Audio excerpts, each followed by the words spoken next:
Ayan, gogora na naman ng Kuya Gary Man TV ninyo, hindi para gumala, kundi para bumili ng panlahok sa ating pansit. Unahin natin ang manok at dito nga ay paturo-turo pa ako dyan, akala mo talaga naka-timelapse. At after natin bumili ng ating manok, bumili naman tayo ng gulay, 7 cup ng gulay, fresh na fresh pa po yung gulay natin. At nakita natin si Ate Isabel. Ay, Ate Isabel, kamusta ka? At after natin bumili ng gulay, pupunta naman tayo sa Pag-asa Mart para bumili ng pansit. So, good morning sa inyo mga ka-bless. Nandito tayo ngayon sa Pag-asa Mart.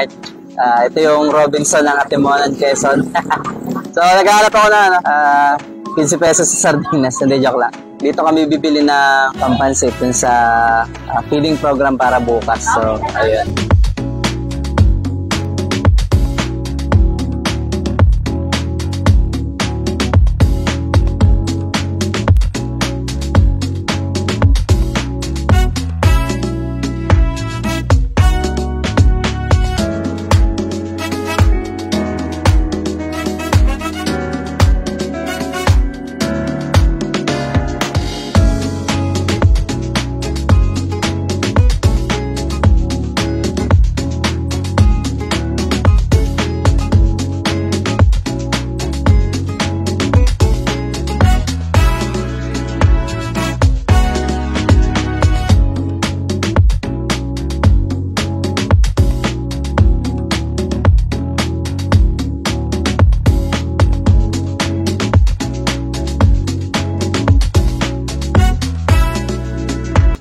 So ito mga ka-bless, no, what's up sa inyo.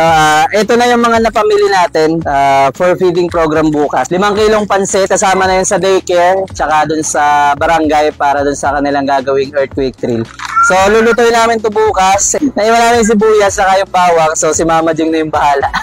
Mas masarap tong pansit kapag may tinapay, so bukas na lang natin kukunin sa bakery.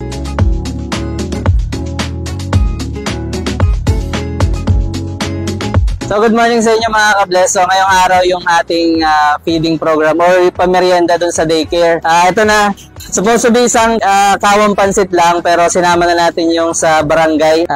Naglagay tayo ng extra. And so magpasalamat kay Joyride TV sa sponsorship ng ating tinapay. So 150 pieces to. So sana maubos natin ngayong araw.